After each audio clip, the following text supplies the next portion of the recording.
Bueno, pues ya estamos aquí otra vez en la sobremesa.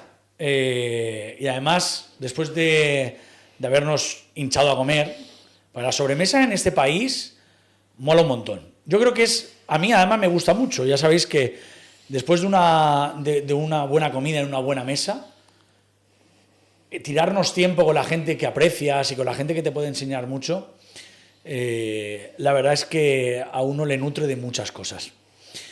Y hoy tengo el placer de tener aquí, sentado en nuestro sofá, en nuestro salón, en esta terraza nuestra de aquí de COPE Elche TV, tengo el placer de tener, yo creo que a uno de los hombres conocidos en esta ciudad, pero no lo vamos a tratar de ámbito local, sino vamos a conocer a una persona que nos tiene que enseñar mucho. Él es empresario, ha tocado el mundo de la empresa, creo que en todos los sentidos, además en la construcción, persona muy importante relacionada también con el mundo del deporte. Él es César Nogales. César, ¿qué tal? ¿Cómo estás? Buenas tardes, Dani. Pues aquí hoy casi, vamos, abrumado por esta presentación. Escucha, soy un mal comensal yo, ¿eh? Pésimo. Pésimo. Malo no, pésimo. Antes era mejor que ahora, ¿eh? Sí, pero coño, te empeñaste en ponerte a plan, Dani, y no sé, yo creo que la Pensaba verdad que iba a ligar más, pero no. Bueno, oye, todo es empezar. Todo Ya, es empezar. pero yo digo, ostras, no, ahora me voy a poner delgadico, tal, voy a ligar, pero no. ¿No? No, los guapos sois vosotros. Yo, Ya, pero no. Eso lo de guapo lo dirá en otras circunstancias, porque vamos, entre que no lo somos y la edad, que ya empezamos a tener una edad que ya no estamos en el mercado, pues ¿No dicen que la edad es un número nada más? Sí, yo estoy convencido de que es solo un número. La edad es un estado mental. Y como estado mental, cada uno tiene la edad que su cabeza le permite tener y evidentemente la que su entorno, y yo creo que en esto sí que tiene que ver mucho el entorno familiar, el entorno social, de amistades y tal, le permite tener. Yo creo que si físicamente te encuentras bien, y yo soy un mal ejemplo desde el punto de vista de deporte, no practico deporte prácticamente nada. Intento andar con mi mujer, dar paseos, pero grandes cosas no hago.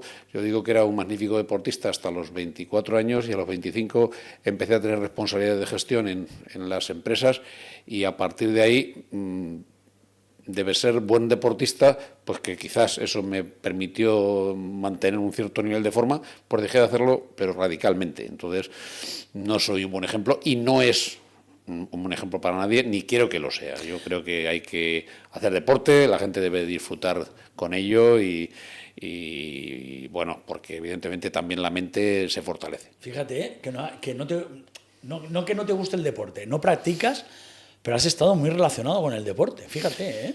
Bueno, yo soy creo que un buen aficionado a muchos deportes, pero y en particular al fútbol, como tú sabes.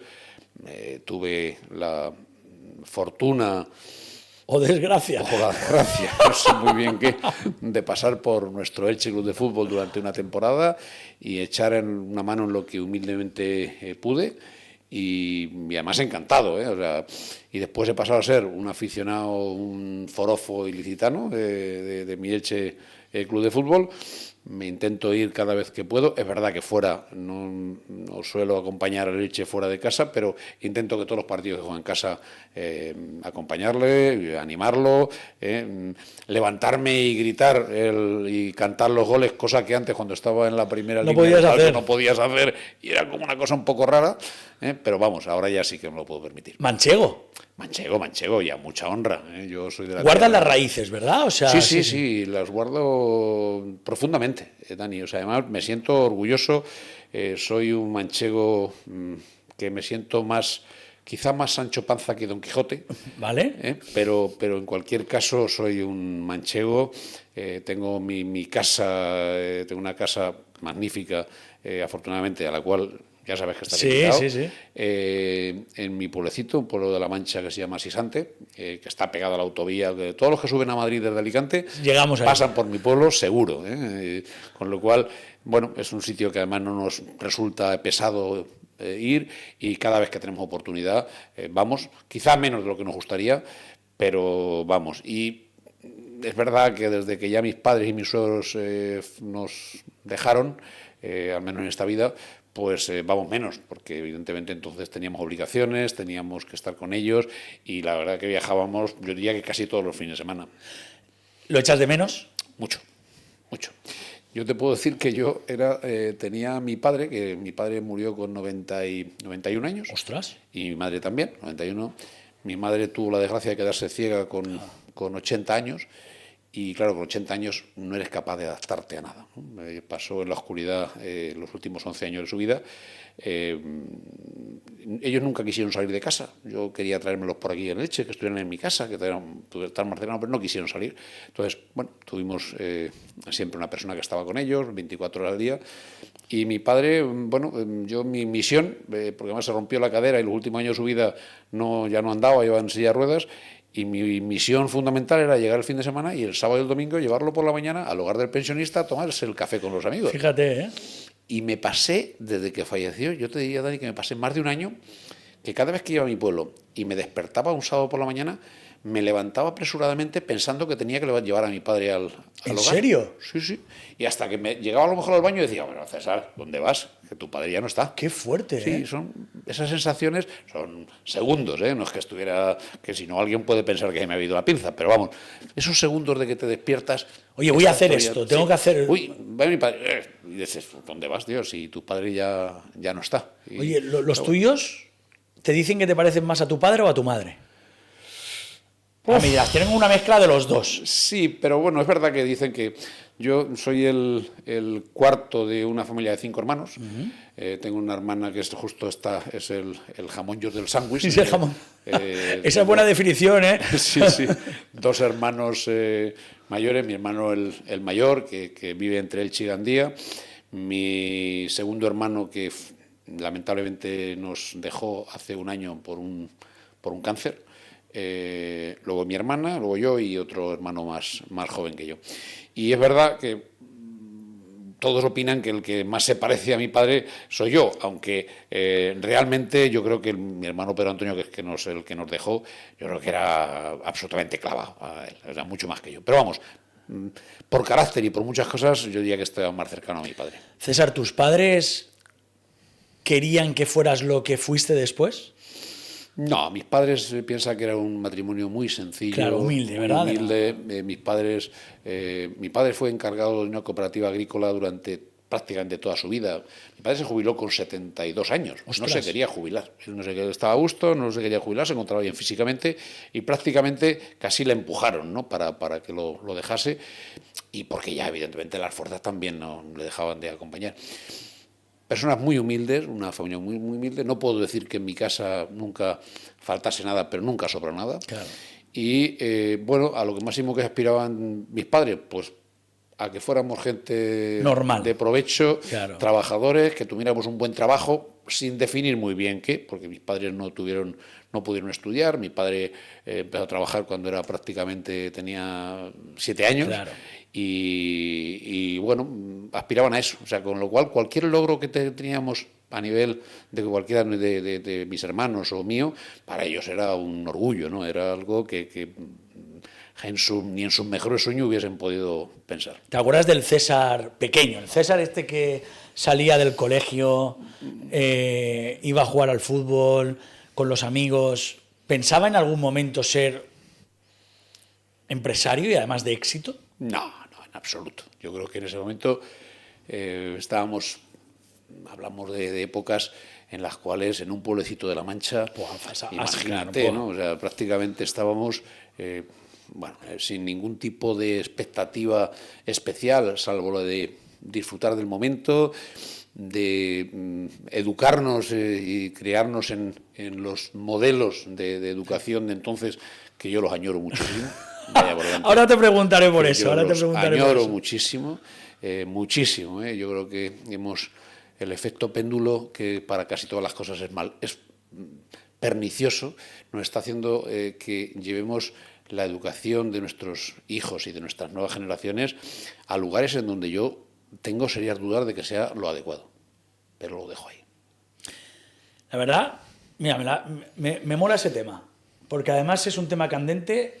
Ya sabes que yo me gusta meterme en todos estos fregados. siempre tendemos a comparar, ¿vale? Educación de antes, educación de ahora, cuál era mejor y tal. Pero sí que es verdad, César, yo no sé si tú tienes esa percepción también, creo que educamos sin valores.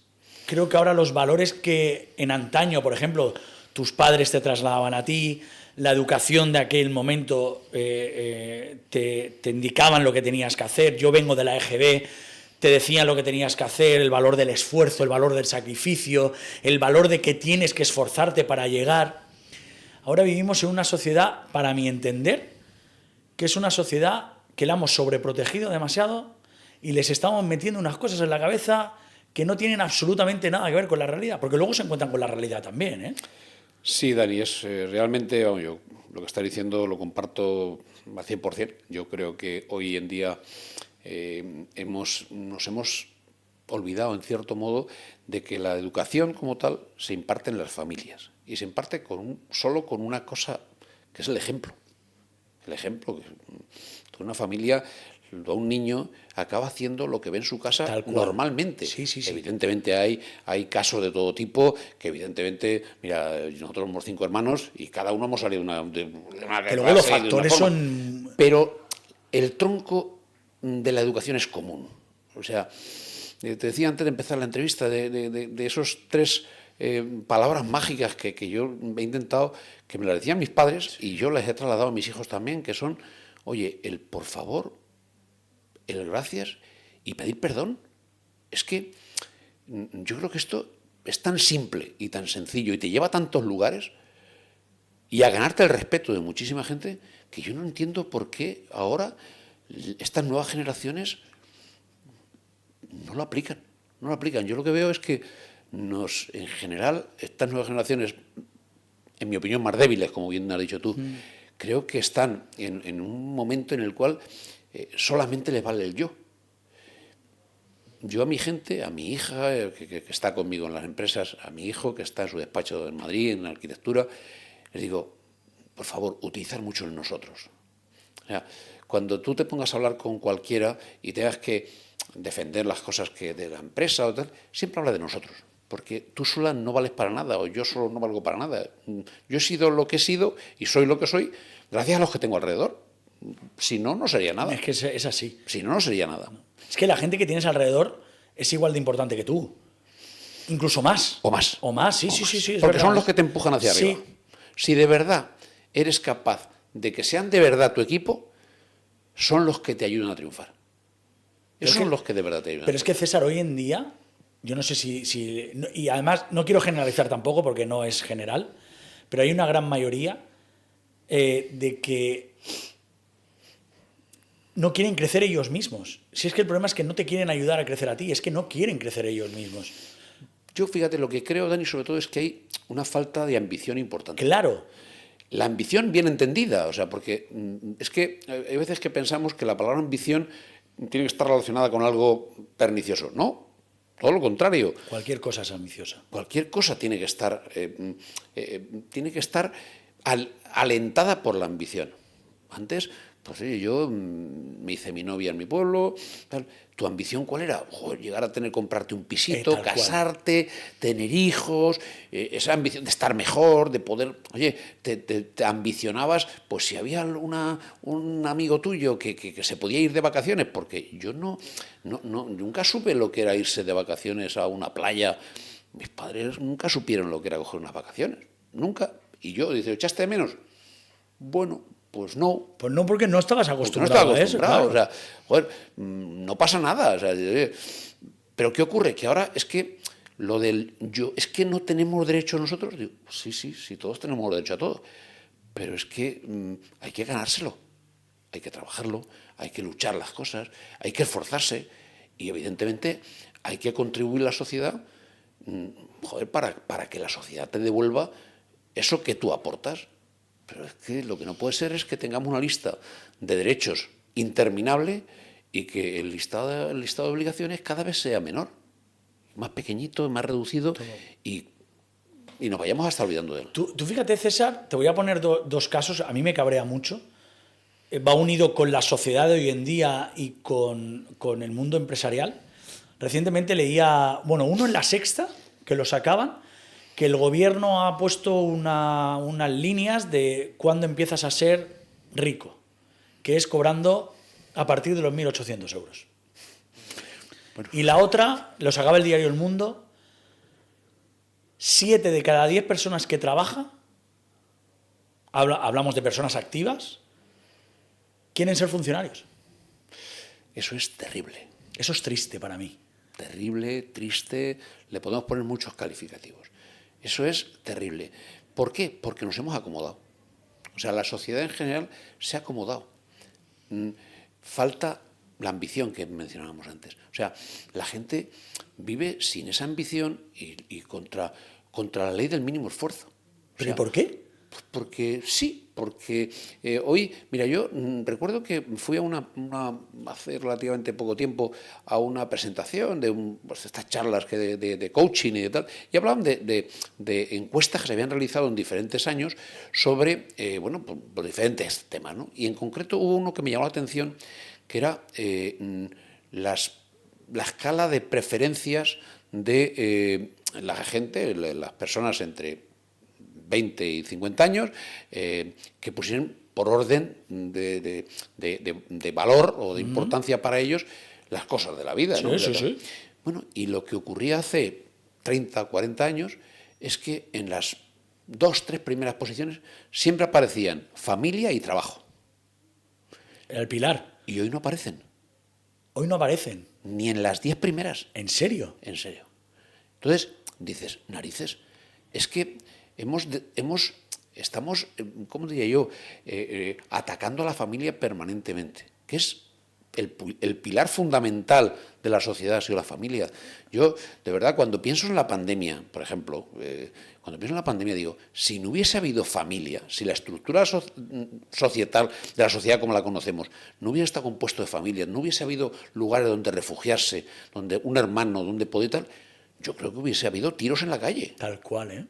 Ostras, esa reflexión es buenísima. Pero es que hubiese habido tiros en la calle, seguro. O sea, ¿por qué nos empeñamos en destruir la familia, en destruir la reputación de la familia, de ese tronco de la sociedad que es absolutamente fundamental? Y luego el trabajo. Oiga, es que trabajar no es discutible. Y además no se puede considerar una maldición. El trabajo es parte de tu vida, y te tienes que sentir orgulloso, cada uno en su puesto.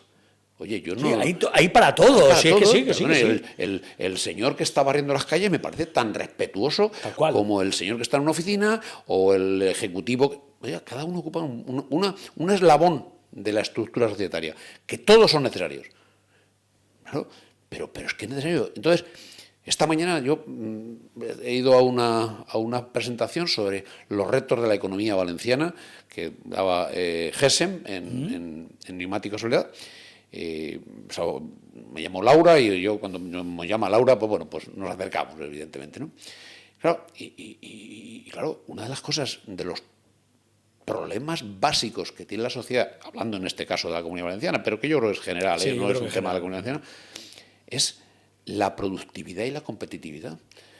Porque al final la gente aplica aquella máxima, o muchísimos de ellos, por lo menos, aplican aquella máxima de me engañarás en el sueldo, pero en el trabajo no. No, usted tiene que trabajar al 120% de lo que pueda, sin matarse, porque nadie debe ir a un trabajo a matarse.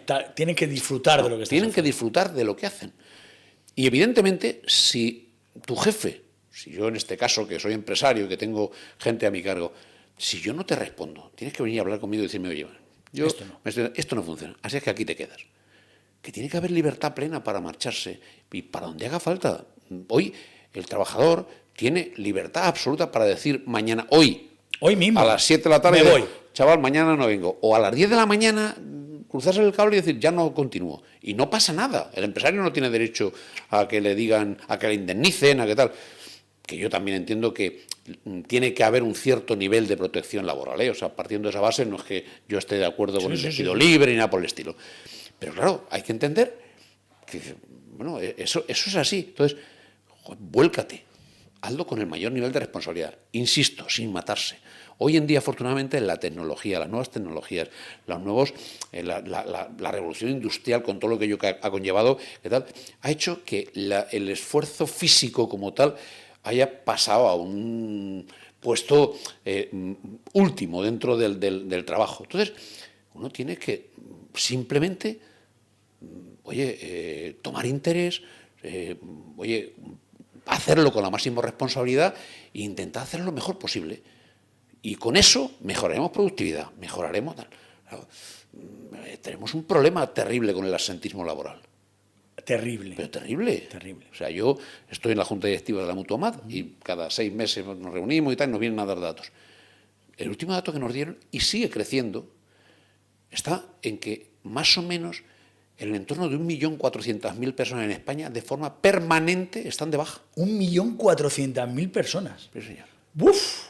Y esta mañana han dicho algo más que me has dejado... que es, dicen, el efecto lunes. Ah, el efecto lunes. Hay un efecto que se llama lunes. Sí. Que es que no voy a trabajar el lunes. Es que el lunes... Es que el fin de semana, claro. Eso, cuando tenía 18 años, 16, 17, 20 años, bueno, sí, yo le digo a mi padre que no vas a no voy a trabajar por tal, pero mi padre no me ha dado un cachete en mi vida, jamás, nunca. Pero no me hubiese consentido, o sea, que yo ni me lo hubiese ni planteado. Pero ya, ¿esto qué es? Pero hoy en día sí que se acepta eso. Claro que sí, o sea, sí. El padre protege al niño. Bueno, si nos pasa en la educación. Claro. O sea, una de las cosas de las que se quejan amargamente nuestros docentes, nuestros maestros, es de la falta de autoridad. La han perdido. Autoridades que lo han perdido ante los niños, porque los niños, sobre todo los adolescentes, por los niños, bueno, cuando son pequeñitos todavía tal, pero cuando ya llegan a cierto nivel de adolescencia, los profesores, bueno, han perdido la autoridad. Es que lo han perdido. Totalmente. Y claro, como un niño cuando va a su casa,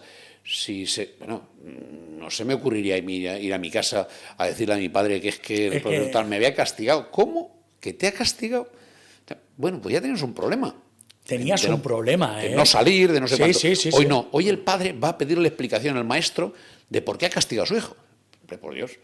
Y a pedirle explicaciones porque su hijo no le engaña. Sí, señor. Por supuesto, la palabra del hijo es sagrada. Sagrada, absolutamente sagrada. O sea, por eso te digo que estamos viviendo un momento que los chavales, ojo, esto lo he repetido muchas veces, César, los chavales no tienen culpa, las tenemos culpa nosotros. Por supuesto, evidentemente, ya digo, yo creo, sí, lo que pasa es que estamos en una vorágine, en una sociedad complicado, O sea, yo tampoco quiero ser...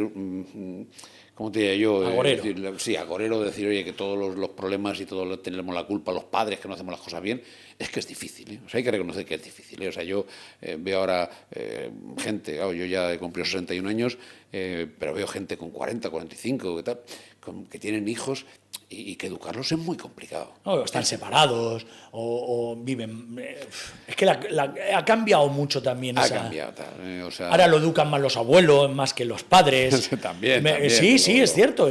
Y es un problema que existe. Oye, yo he sido muy crítico con... No sé si tú, César. Creo que no todos los funcionarios, pero que un país...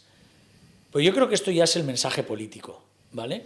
En el que hoy en día vivimos en una polarización muy grande, políticamente hablando, pero nos quieren meter en la cabeza, y a los chavales jóvenes compran ese mensaje de no esfuerzo, de no sacrificio, de que papá gobierno va a estar ahí para ayudarles, y yo lo que creo es que lo que están haciendo es empobreciendo más al país, siendo un país que tenemos unas posibilidades, las hemos demostrado siempre, muy grandes, cada vez menos productivos para ser funcionarios. Mira, porque al final el padre lo que busca es, no, mi hijo que se haga funcionario, mi hija se haga funcionario. Y ya tiene la vida asegurada. Y ya tiene eso es. Que es mentira. Esa es la frase. Claro. Ya tiene la vida asegurada. Pero es que no es verdad. Pero es que, no. Bueno, o sea, no sé si es verdad o no es verdad, pero a día de hoy, tal y como está estructurado el tema, realmente la vida en ese nivel de modestia, entre comillas, bueno, pues sabe que es intocable. Ya, pero ¿qué ambición puede tener ese...? Cero, si lo hemos dicho antes, cero, Dani, si el problema es ese. Mira, yo, y no quiero, de verdad, no quiero parecer, no sé, un hooligan en este tema, de verdad. Pero es que yo creo que en el sector del funcionariado, que hay gente magnífica, muy de verdad, buena. gente magnífica, gente y trabajadora y tal, pero hay que cambiar algo. hay que cambiar algo en el sentido, y no digo que tenga que haber, que eliminar la protección total desde el punto de vista No, de no, tal. no, no. No, pero hay que pensar algo de qué manera se hace para que la gente, todo el mundo tenga necesidad de demostrar que trabaja, que hace cosas, que tiene una motivación por hacer cosas. Porque si no, la gente se acomoda. Todos nos acomodamos. Todos. Porque es humano. Es que ley de vida, es verdad, sí, nos sí, pasaría sí. todo, es humano. O sea, al final dices, bueno, si nadie me aprieta, pues yo me acomodo, o sea, claro. pues que vayan pasando meses y tal. Porque por otro lado, yo te digo, para que veas la otra parte, yo es que esto, no sé si son de rojos, azules, derechas, izquierdas, yo de verdad no me gusta posicionarme en ningún sitio. A mí me parece terrible que se debata, por ejemplo, sobre el salario mínimo interprofesional. Es que eso es otra. Vamos a ver, mire usted. Sí, pero a lo mejor yo digo algo que puede entenderse hasta mal. Digo, si es que me parece que es una barbaridad. La gente con 1.000 o 1.080 euros tal, Sí. no llega a final de mes. Pero es imposible. No puede llegar a final de mes. Inviable. El salario mínimo a lo mejor tiene que ser 1.800. Seguramente. Pero ojo, se tiene que producir. Se tiene que hacer Ahí está. algo y tienes que entregar a la sociedad algo a cambio de eso. Hay que producir, hay que ser productivo. No puede ser que nos andemos peleando a nivel empresarial con el gobierno de turno en si el salario mínimo es este o aquel. No tiene ningún sentido. No tiene ningún... Si es que lo que tenemos que hacer, no hay derecho, de verdad, y esto es terrible, a que alguien trabajando no puede llegar a final de mes viviendo con normalidad. No puede ser. Es que es inviable. No hay derecho. De verdad, no hay derecho. La sociedad, algo estamos haciendo mal. Algo estamos haciendo mal. O sea, yo, de verdad, o sea, no sé, o sea, habrá que pensar cómo se actualizan el tema salarial, los temas tal, porque evidentemente hoy la gente se va con el carro a la compra. Joder, y es que cuando arranca el mes, entre el que tenga hipoteca como el que tenga un alquiler, que como poco va a tener 300, 400, 500 euros. Pero como poco. Digo, vale, le suma la luz, en no sé cuánto. Es que cuando arranca el mes, para arrancarlo, Ya necesita no tiene. 700 euros. ¿Cómo narices va a llegar a final de mes con 1.000 y pico? 1.000 y poco. No puede ser. Es inviable, es imposible. En un país en donde sobra la comida y donde sobra el techo, yo de verdad no creo que nadie deba pasar hambre ni nadie tenga que dormir en la calle. Esa es mi opinión. Ahora, ¿cómo hay que hacerlo? Hay que hacerlo de forma que de verdad la gente se lo gane, con responsabilidad, que aporte a la sociedad, que no puede ser que sea algo por decreto ley. Por decreto ley las cosas no funcionan, porque si no, los que están comprometidos y los que están trabajando y están dando el callo, que hay muchos, se pueden decir, bueno, pues no sé, a lo mejor es que lo que hay que hacer es ponerse en el otro lado, oye, a que me den la sopa boba y ya está. No, eso no vale. Pero es que yo no creo en ese modelo de país tampoco. Claro que no. O sea, el modelo de país tiene que ser un país productivo. Claro. Nuestra materia prima, que somos nosotros, los seres humanos, y los que montan empresas, y los que invierten, los que trabajan, eso es el tejido productivo del país.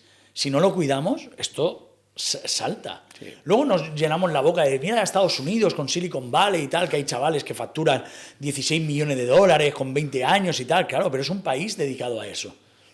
Pero, Dani, en cualquier caso, esos son 4. Que Es sí. que yo sigo diciendo, mira, yo me canso y algunas veces incluso soy un poco pesado en las reuniones de las asociaciones y tal, cuando se habla de que hay que traer talento y tal, digo, sí, pero mire usted, por cada ingeniero informático que traigamos,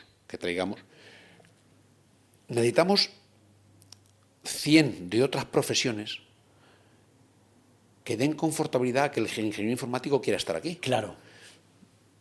Un camarero, alguien que fabrica el pan, el que recoge la basura, el que tal, que son tan dignos como el señor ingeniero informático. Sí, tal cual, ¿eh? ¿Vale? Es que hace falta de todos. Lo que no podemos es centrar el tema. No, es que nos hacen falta de todos. Hay que focalizar y hay que poner la lupa y el microscopio casi en ese tipo de profesiones que de verdad que se están perdiendo, que ahora es difícil encontrar un fontanero, es difícil encontrar un chapador. Y camarero. Encontrar un camarero en profesional. En condiciones, sí, Claro. sí. Porque encontrar un chaval que te sirva, que te eche ¿El café? un café encima, es fácil encontrarlo. Y lo harán con la mejor de las voluntades, seguro. Pero bueno, pero es que, oye, yo cuando voy a la Masía de Chencho, Sí, ¿no? y veo a Manolo, que es un camarero profesional de los que yo digo, narices, ¿cómo tendría que haber, como este, debería haber unos cuantos cientos de miles que nos hacen falta?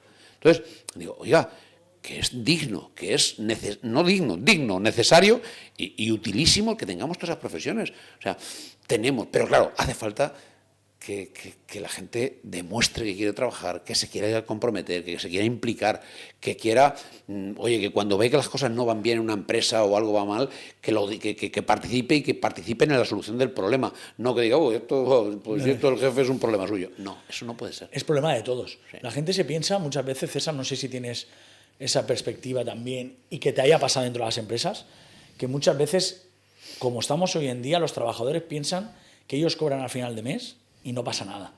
Y yo siempre les digo, sois parte importante de esto. Si esto se cae, nos caemos todos. Claro. Una mala decisión tuya, o mía, por ejemplo, nos vamos todos al garete. Que sí, Dani, que sí, que esto es así. O sea, fíjate, y yo vaya por delante que he tenido bastante suerte en mi vida con el equipo, los equipos que he tenido en las distintas empresas, ahora a nivel empresarial, como con las empresas familiares mías, también. Yo de verdad tengo equipo de gente en donde yo diría que la gran mayoría son gente comprometida, gente que hace las cosas bien y tal. Pero bueno, pero veo lo que me cuentan compañeros del mundo de la empresa y veo situaciones que se producen y dices, narices, esto no llevamos buen camino. No llevamos buen camino. César, cuando a los empresarios nos señalan como malos y hoy en día nos señalan mucho más, da rabia. Da rabia porque no es verdad. Mira, yo creo que como en todas las profesiones hay de todo, como en botica. Ha habido de todo. Ha habido empresarios explotadores, buenos, malos, regulares y tal. Pero yo diría que con carácter general, el empresario lo que quiere es producir, evidentemente, dice, hombre, es que quiere ganar dinero, evidentemente, claro, como es natural. Lógico. Para eso monta una empresa, para eso asume responsabilidades, asume riesgos, evidentemente. Pero hay una cosa que es evidente.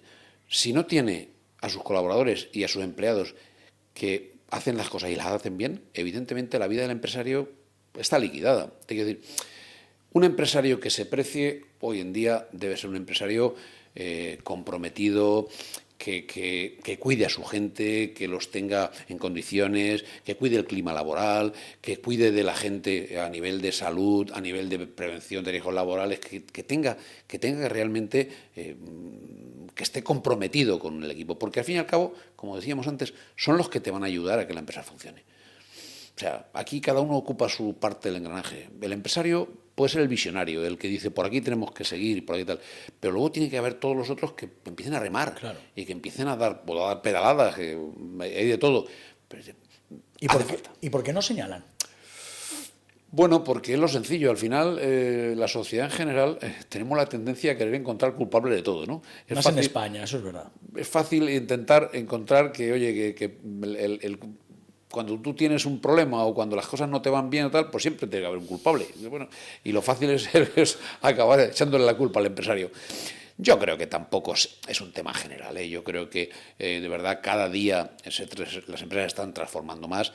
Las empresas, quizá a la antigua usanza, más de ordeno y mando, de tal, cada vez van desapareciendo porque dejan de ser competitivas, por lo que te acabo de decir. Porque al final, o tienes gente que realmente está comprometida, o es que te echan a Tal cual, te echan a la cuneta, o sea, te echan a la cuneta, claramente. César, la vivienda.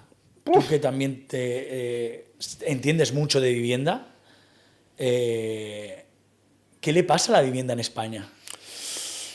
Dani, a la vivienda en España no le pasa nada. Le pasa que, hubo años en que un poco la planificación del suelo yo creo que fue deficiente, bajo mi punto de vista. Sí, yo creo que fue deficiente.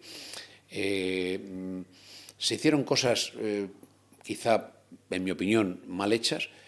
Hay desarrollos de suelo que no se deberían haber hecho donde se hicieron y otros que siguen faltando en muchos sitios.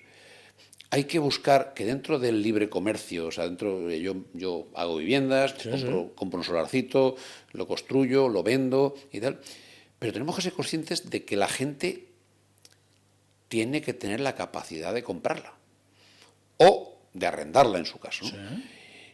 Y lo mismo que decíamos antes sobre el tema del salario mínimo, sobre el nivel de tal, es que hay un montón de gente en España que no llega a final de mes. ¿Cómo le vas a pedir que se plantee ahorrar para pagar la entrada a una vivienda? estamos llegando a la situación tan curiosa, Dani, de que la gente podría pagar, de hecho paga un alquiler caro, que sabes que se han puesto Sí, carísimos en carísimos. general, de verdad me parece Aberrante. aberrante el nivel de precios de algunos alquileres, pero la gente es capaz de alquilar porque sí tiene capacidad de generar mes a mes para poder pagar esa cuota, pero no tiene capacidad para ahorrar un 25, un 30% que le hace falta para entrar con el 20% inicial en una vivienda más los impuestos. No tiene la capacidad de ahorro. Entonces, o le encontramos una solución a eso, y yo creo que, bueno, algo se está haciendo, pero muy poquito para lo que debería hacerse, o evidentemente la gente no se podrá comprar una vivienda. Fíjate, César, hace poco veía una reflexión que se hacía de la vivienda, que era, hemos pasado de varias generaciones, la tuya, la mía, de poder adquirir una vivienda, de hipotecarte, de comprarte casa, a que ahora los chavales vivan en habitaciones, alquilen habitaciones. Me parece terrible. Pero además alquilan habitaciones por 300, 400 euros, que dices, no puede ser. Al final va todo unido. Antes decíamos el tema de la familia. Es que la familia está, en cierto modo, en decadencia. Sí. ¿Por qué? También esto es una causa. Cuando la gente no puede tener una casa donde tener una familia, ¿Para qué la voy a tener? pues no me complico, no la debo. ¿No? Si estoy viviendo en una habitación, en un piso compartido, que somos 5, en 5 habitaciones, ¿cómo me planteo montar una familia? No me lo puedo plantear. Mira, yo siempre digo, mira, yo me casé en el año 88 con mi mujer, que soy mi mujer, nos vinimos a vivir a Elche. El primer sitio donde yo viví ¿Fue en Elche? De hecho, mi hija es ilicitana, nació en Elche. O sea, te viniste de tu pueblo en Castilla, bueno, en Albacete, aquí a Elche, para aquí. en Cuenca. En Cuenca, pueblos en de Cuenca. Me vine aquí y, claro, nos pusimos a buscar. Yo acabé encontrando un piso que cuando se lo enseñé a la que era mi novia en aquel momento, yo creía que no se iba a casar conmigo. Ah, dijiste, bueno, se Esta me va. Cuando entramos en un quinto piso sin ascensor, que era un sexto, era un sexto. Pero decían quinto porque había un entresuelo y entonces, ese no contaba. Ya, pero ¿vale? sí, Pero era un era un sexto. sexto. Y había que subir, había que subir. Pero éramos jóvenes, afortunadamente. Oye, nos pegamos una pecha a currar espectacular y dejamos el piso precioso. Lo pintamos nosotros, Anda. le hicimos la reforma, todo lo hicimos nosotros. Mi hermano el mayor me echó una mano importante. Bueno, nos pegamos una pecha a currar, a subir sacos de cemento, a bajar sacos de escombro. La leche. Lo pintamos, le echamos el gotelé como Fíjate. Sí. Oye, y No te veo yo en esa faceta. Vamos, que si me ves. Y en aquel momento subía yo a mi sexto piso con mi saco de cemento al hombro, vamos, sin ningún problema. Y más a gusto que nada, ¿verdad? De 50 kilos, que ahora son de 30, que ahora son de 30. Y no pasaba nada. Oye, y se podía comprar un piso. Mi mujer, desde el primer día, nosotros decidimos que ella no iba a trabajar fuera de casa, que se iba a dedicar a la familia.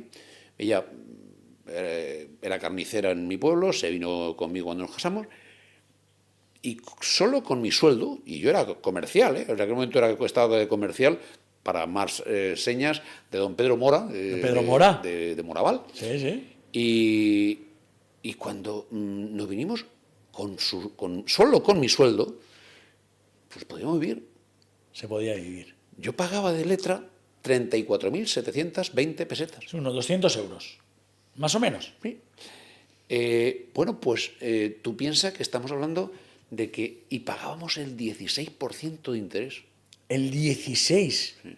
Yo al año y medio, 2 años, vendí el piso porque yo me fui a Gandía, que es donde viví 20 años antes de volver otra vez aquí a Elche. Y le vendí el piso a un hermano de mi mujer. Y cuando fuimos a liquidar la hipoteca, en un año y medio creo que no habíamos pagado ni nada. Ni 500 pesetas. Vamos, no habíamos pagado solamente intereses. Intereses. Pero vivíamos. Y yo recuerdo que mi mujer y yo salíamos a tomarnos nuestra Coca-Cola un viernes por la noche. No podíamos salir todos los fines, los 3 días del fin de semana, el viernes a domingo. Pero sí salíamos. Y, oye, hicimos nuestra pequeña hucha para mi hija, que iban a hacer, se quedó mi mujer embarazada muy pronto. Oye, y estupendamente, y éramos perfectamente felices, macho. Viviendo en un sexto piso, que recuerdo que mis tíos, yo tenía unos tíos viviendo aquí que ya fallecieron, que eran ya muy mayores y venían cuando ella se quedó embarazada, la llamaban para que bajase porque ellos no podían más subir al sexto piso. Oye, y se veía. Pero lo que voy es que, joder, éramos capaces de vivir una familia, un matrimonio joven, pagando una letra de un piso y viviendo con total normalidad. Humildemente, pero con total normalidad. Tan normal. ¿Vale? Totalmente Pero ahora lo normal. queremos todo. Sí, pero además... Queremos tener el último iPhone, queremos tener el último... Pero Claro. es que la sociedad nos ha metido en eso. Y además ya nos ha inculcado de una manera que cosas que ya para nosotros ya no son discutibles. O sea, es decir, tú acabas de mencionar el tema del iPhone, tal, el Sí, teléfono. sí, olvídate teléfono, si es- sí. O sea, la sociedad, sea quien sea, Sí, yo sí, soy sí. el primero, que ya no, para mí ya no es discutible tener móvil o no.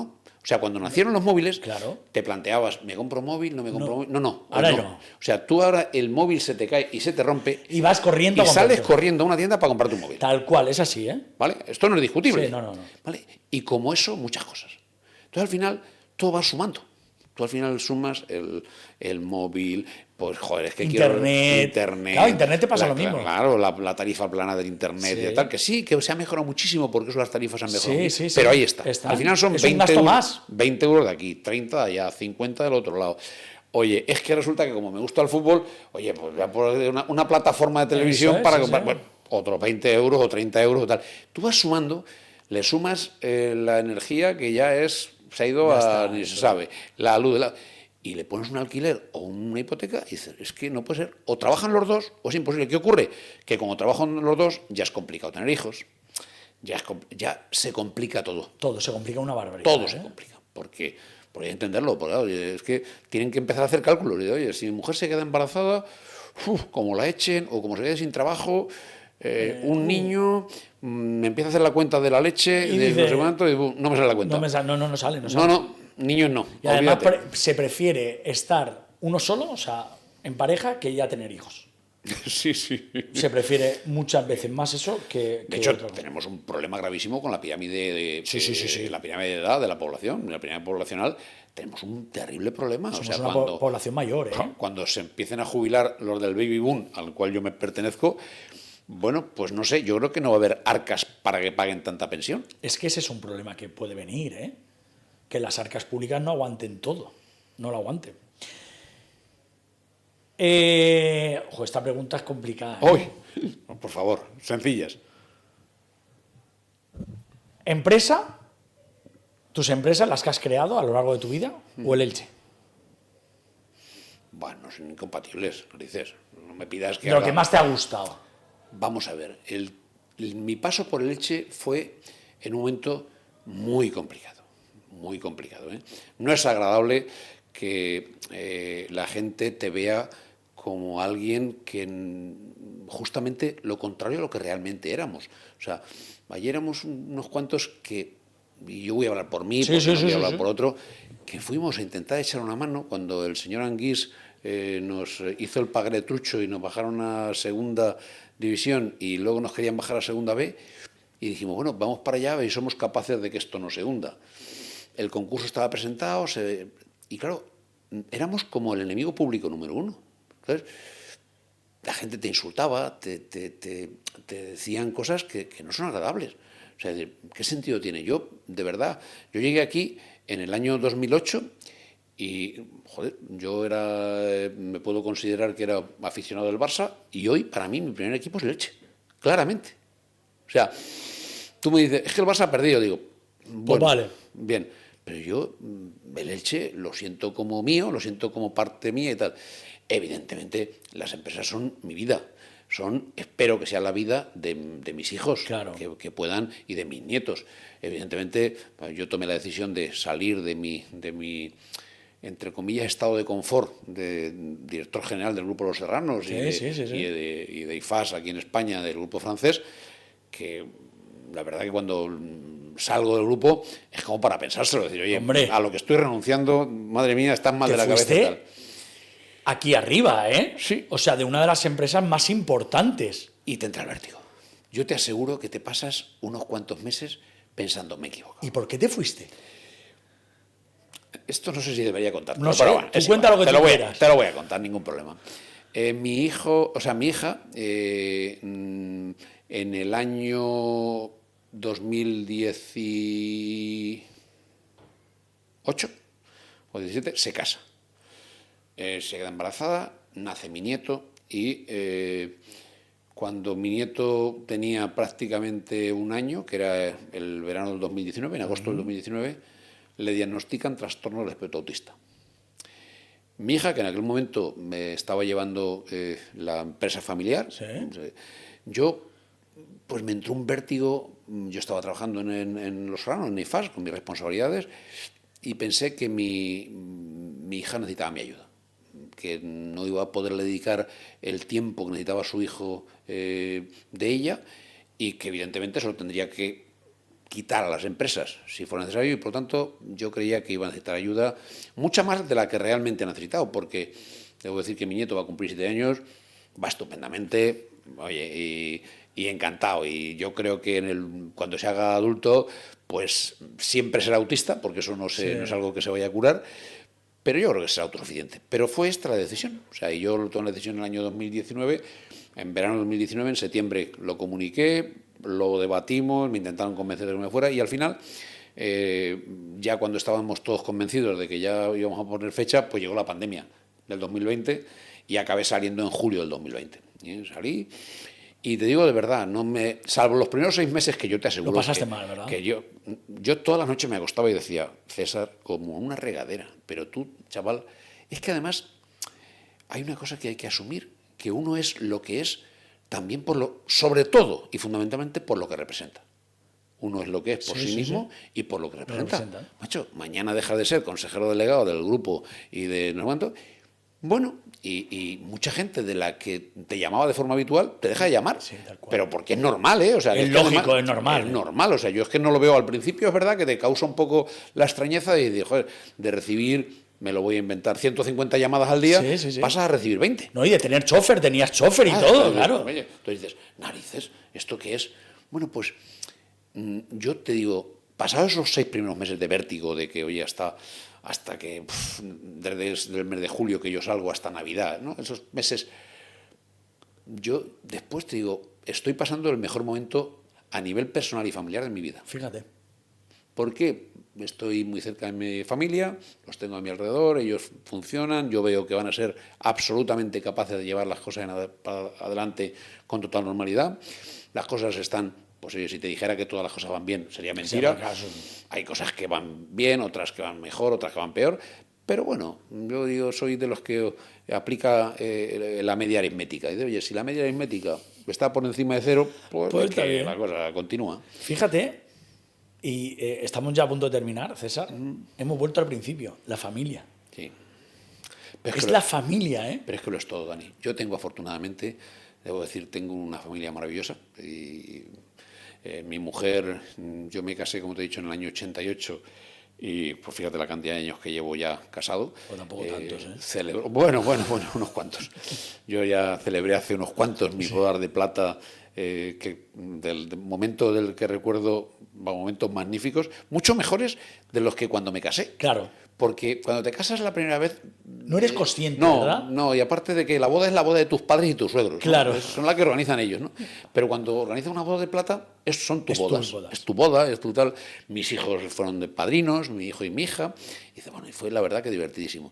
Y luego ellos, Dani, y no sé qué parte de culpa tengo yo le achaco mucho más a la educación de su madre, que es quien al fin y al cabo ha estado más tiempo con ellos.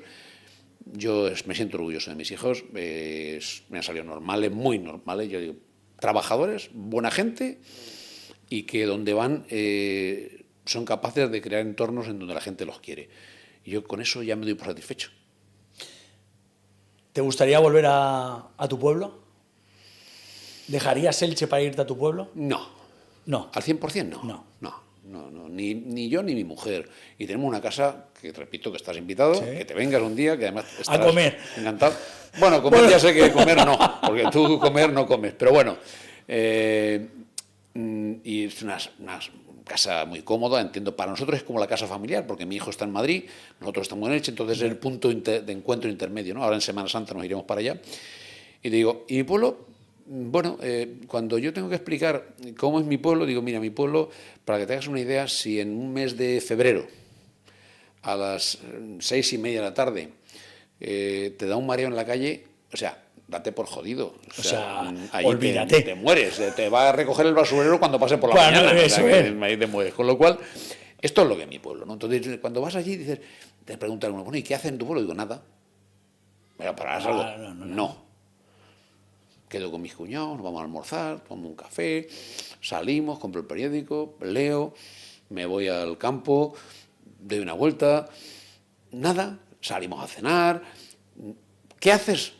Concretamente nada, o sea, nada de lo que puedes decir, oye, no, es que esto lo hago de forma habitual. No, no, entonces digo, yo me voy a mi pueblo y digo, hombre, yo no estaría de forma permanente en mi pueblo. Para mí Elche es, de verdad, para mí es una ciudad encantadora.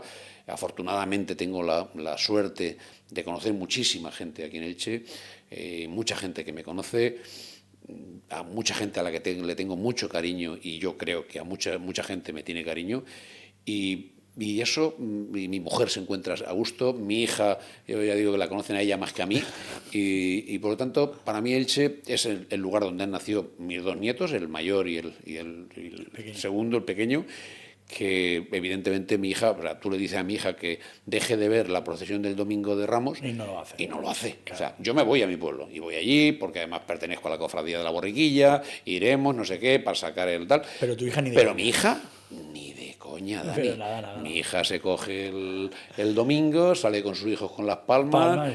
Y, bueno. O sea, que por eso te digo, no, de forma permanente no. Que evidentemente con el paso del tiempo pues seguramente pasaré más tiempo porque Pues sí. mi mujer cada vez me aprieta más con que tendrás que hacer papel de jubilado alguna vez, ¿no? Tendremos que... Eso... Pero es verdad que yo creo que pasaré más tiempo, pero irme definitivamente y de forma permanente, no. ¿Te lo has pasado bien? Perfectamente. ¿Has visto? Contigo es fácil. Si esto no es nada, César. Ahora hago una reflexión y todo sobre la entrevista. Ya, esa la tienes que ver después. ¿Sí? Esa ya la verás después. Bueno, si tú la... Si te lo has pasado bien, yo encantado. Ya sabes que estás siempre invitado aquí. Genial y de verdad, oye, por muchos años Ojalá. que la COPE siga teniendo los éxitos que tiene, que tú al frente de este maravilloso proyecto que sigáis haciendo cosas bonitas, que no te enfades mucho, que te escucho por la radio y de vez en cuando te enfadas. Decís que me enfado mucho, pero si yo no me enfado tanto. No te enfades. Y además, tú el deporte, déjalo a Cristian. Pero si yo soy del Barça. Si Cristian se pelea Sí, con él solo, él pero, se pelea con todo el mundo. pero yo soy del Barça, Pero- como tú. Soy del Barça y del Elche. Yo soy del Elche. Yo soy del Elche y Yo del soy Barça. del Elche, sobre todo.